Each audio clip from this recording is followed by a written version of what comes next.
Appreciate करना चाहिए, चाहे आपके कितने भी डिफरेंसेस हो, शहबाज शरीफ साहब को। हमारी आर्मी, नेवी और एयरफोर्स ने जिस तरह से डिफेंड किया है, सलूट करना चाहिए। खुदा सोचते हैं ना, बहुत फंड मिल रहा है, और भाई सालों में एक ही बार मौका आता है जब आपको फंड यूज करना होता है। 2 मिनट में खत्म हो जाता है ये सब कुछ। कोई अगर हल्का हो जाता है ना सीन, तो अभी काम खराब हो जाता है। करूंगा पिटिशन फाइल करो, ये जी न्यूज फलाना न्यूज जितने मोदी एविडेंस दिखाओ, लेकिन पड़ोसियों से बना के नहीं रखोगे तो कहीं के भी नहीं रहोगे।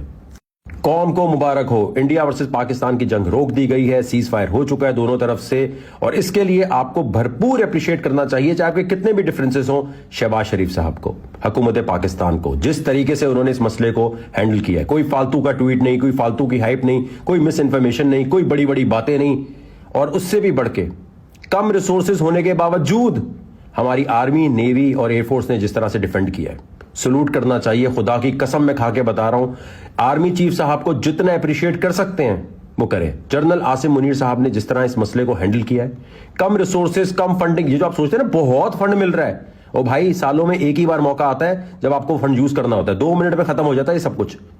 अगर ये सही डिसिप्लिन वाला इदारा नहीं होता, अगर इनके पास सब कुछ रिसोर्सेज नहीं होती, आपको लगता है ये लड़ सकते थे, डिफेंड कर सकते थे? तो जितना अप्रिशिएट कर सकते हो करो कि इतनी कम रिसोर्सेज के बावजूद इतनी बड़ी ताकत के साथ हमारी फौज ने भरपूर तरीके से डिफेंड कर दिया। कोई अगर हल्का हो जाता ना सीन, तो अभी काम खराब हो जाता। मैं तमाम लोगों से रिक्वेस्ट करूंगा, न्यूज चैनल को अप्रिशिएट करें, जिन्होंने कोई गलत रिपोर्टिंग पाकिस्तान में नहीं की। न्यूज जितने जर्नलिस्ट हैं उनको अप्रिशिएट करेंगे। फालतू की कोई हाइप बनाने के लिए, व्यूज लेने के लिए हमारे न्यूज चैनल ने या किसी यूट्यूबर ने एक ऐसी बात नहीं की जो इंडिया वाले कर रहे थे। और इंडिया का एक एक बंदा, मैं सबसे रिक्वेस्ट करूंगा, पिटिशन फाइल करो, ये जी न्यूज फलाना न्यूज जितने भी उल्टे फुल्टे न्यूज चैनल्स हैं, बड़े बड़े इस इंफॉर्मेशन फैलाने की फप्पे कुटनियां, B Jamalo type news channel, इनको सबको साइड में करना चाहिए। आपको पिटिशन इनके खिलाफ फाइल करो, और पिटिशन फाइल कर कर इनको बोलो भाई बंद करो इन्हें। आप सबको अपने इंडिया में जाकर पिटिशन फाइल करनी चाहिए। आपको change.org पे जाके पिटिशन फाइल करनी चाहिए कि यार इतनी गलत इंफॉर्मेशन, एक कह रहा है जी कराची पोर्ट फतह हो गई है, एक कह रहा है पेशावर तबाह कर दिया, एक कह रहा है लाहौर तबाह कर दिया, इतनी गलत इंफॉर्मेशन। आपको सोचना चाहिए इंडिया, हम आपके खिलाफ नहीं है, हम पड़ोसी हैं।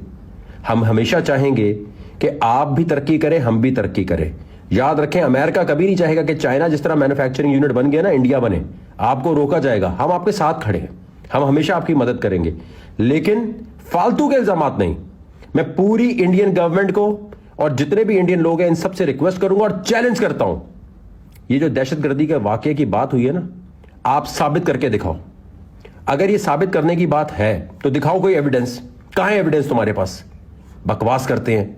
आपको अपनी हुकूमत से पूछना चाहिए कि किस तरह तुमने ऐसी बात की।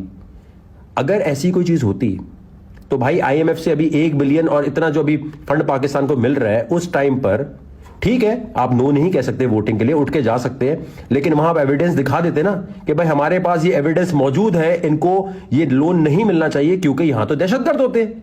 IMF पागल है कि हमको जिस तरह लोन दे रहा है? IMF को नजर नहीं आ रहा कि कोई दहशतगर्दी हो रही है, और वो दहशतगर्दी कल को अमेरिका तक भी पहुंच सकती है। 9/11 के वाकये के बाद आपको लगता है अमेरिका जो सबसे ज्यादा वोटिंग करता है IMF में, वो कभी वोट करेगा पाकिस्तान के लिए? तो थोड़ा दिमाग इस्तेमाल करो। आपकी गवर्नमेंट आपको बेवकूफ बनाती है, न्यूज चैनल उससे ज्यादा बेवकूफ बनाते हैं। अब इंडिया की जितनी भी आवाम है इसको जागना पड़ेगा, वरना ये तुम्हें बेवकूफ बना बना के सत्यानाश कर देंगे तुम्हारी मेंटल हेल्थ का। इनसे पूछो, एविडेंस दिखाओ, मोदी एविडेंस दिखाओ, कहां है एविडेंस के पाकिस्तान ने ये सब कुछ कराया है? अगर आज ये नहीं करोगे इंडिया, तुम बहुत बड़ी ताकत बन सकते हो, लेकिन पड़ोसियों से बना के नहीं रखोगे तो कहीं के भी नहीं रहोगे।